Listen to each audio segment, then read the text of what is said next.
Welcome back. This is one of the last entries we're going to have, and it's going to be on the short side. We're just going to do the second half of this dungeon, this sort of elemental grab bag that's kind of waved away as some sort of illusion, so to get away with having, like, volcanic cave randomly in the Great Galleon Fort.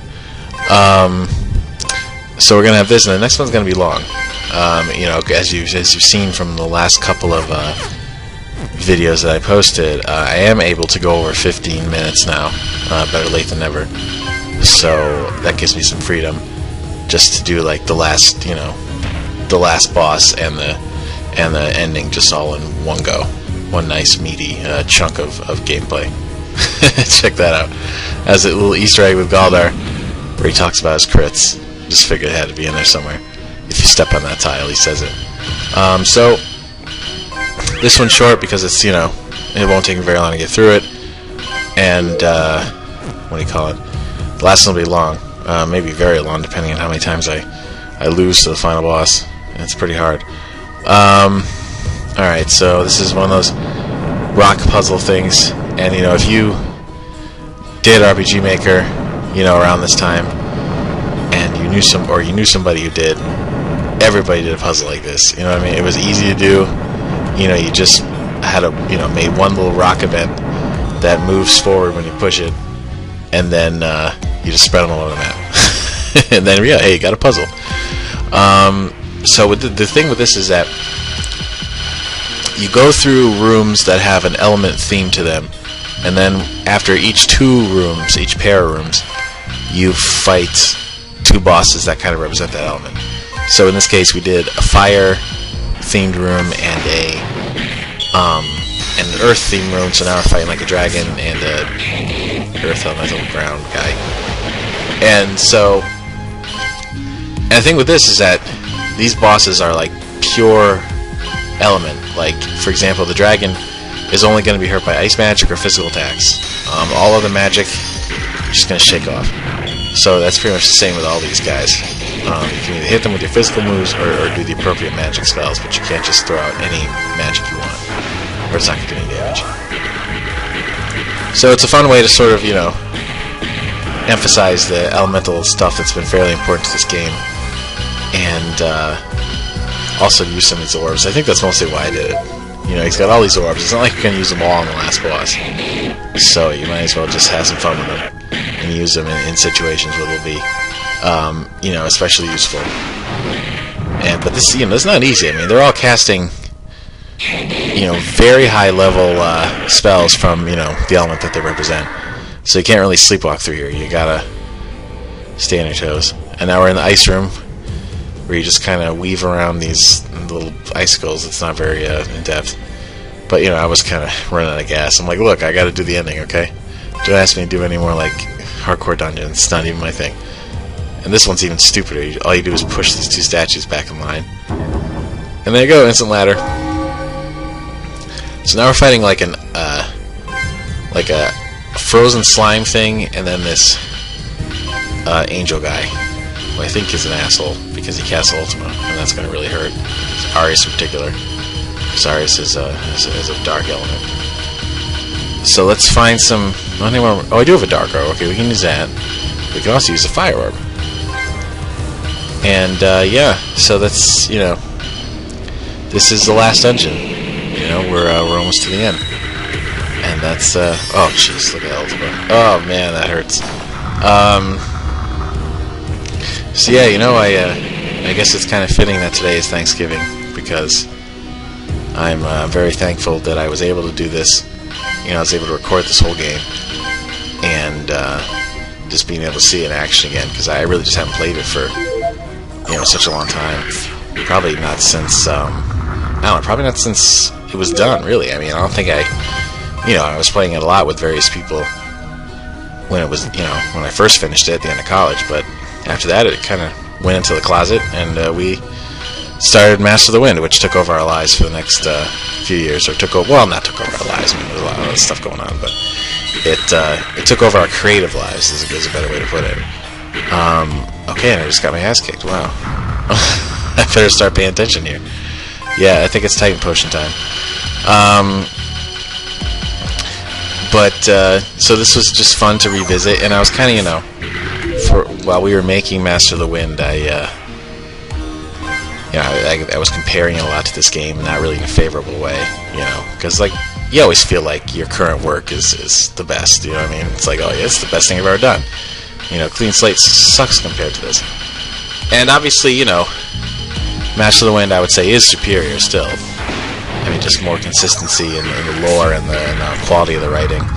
There's no scenes I'm embarrassed about like there were in the first half of this game. Not so much the second half, though. I mean, I've been just pretty proud of most of the later content of this. But, I mean, it's...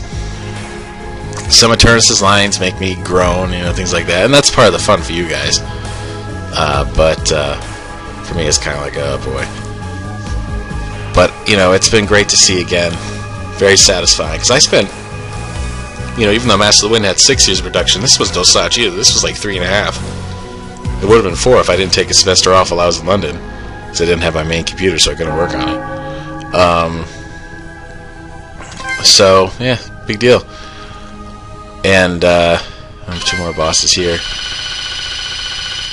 And, sometimes a few people on the forums have been saying that we should do one for Master of the Wind as well. Which I think, is a good idea. But it's also asking quite a lot. I mean, see, the pacing of Master of the Wind is a lot different. Individual scenes tend to be longer. Dialogue exchanges tend to be longer. Cutscenes tend to be longer.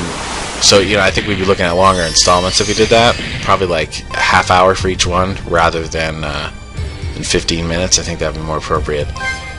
And so I'm not ready to commit to that just yet, because it's a very long. It's longer than this. It's a long game. This turned out to be pretty long, longer than I really thought it was going to be. But it is something that I'll keep in mind, that I would like to do someday. And so I think once I'm in a good place and I sort of because Master of the Wind's still very fresh in my mind right now. I still remember most of the details, and because of that, I don't think it would be. Oh, jeez, I'm gonna go down if that's bad. But once again, Titan Potion to the rescue.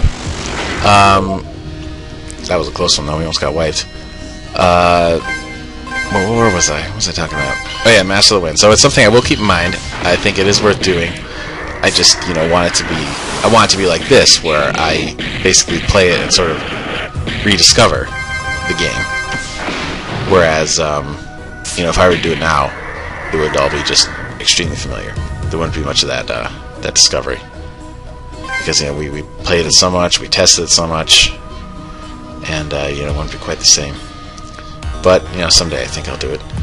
But in the meantime, I probably will use this YouTube channel for random things, and trailers, and maybe I'll let's play someone else's game. Feel free to make a suggestion. I mean, I can't promise that I'll actually do it, but ideas never hurt. Alright, so we're fighting 2 guys underwater now. You got like a sea serpent and this like wind siren thing. Let's use a lightning orb, which honestly would be like instant death. Really, I mean, if you think about it, if you're underwater and you start casting electric spells, that seems like a very bad idea. But I guess we're just gonna kind of like brush that aside.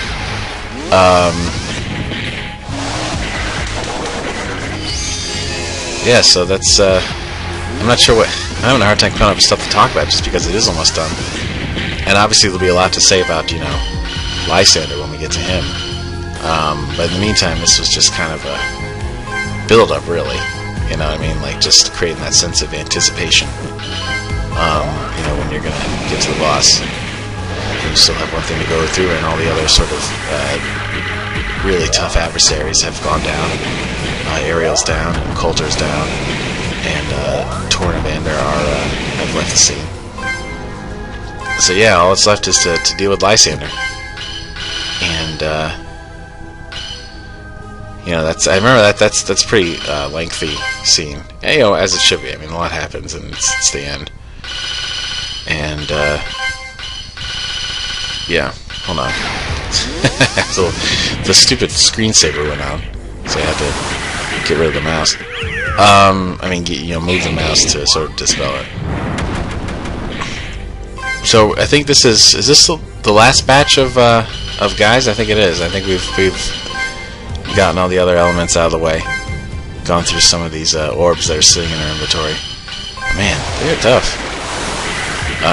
Because all they cast is very high level magic, right? There's no like weak attack that they just fall back on and spare you some pain. I mean, you gotta be ready to take the worst of it. Oh, there we go. That's a nice crit. Oh, she crit on both of them. That's pretty cool. This guy should be going down pretty soon, I would think. And I just, want to thank you guys for, the ones that I know, because some of you have been watching like every last one of these, and I know that's a lot of time. It's a lot of time that you sacrifice to watch this game. So I hope that for those of you who played Master of the Wind and wanted to see it, I hope it was what you were hoping for. More Celeste goodness. And now we have a long hallway, just to heighten that drama. One map, and it's all just one long hallway. Here we go. And then the save point is right there. Let's heal. Let's use the last of our kind of buffing items, to increase stats and what have you. And we'll save. And next time we will face Lysander. Peace.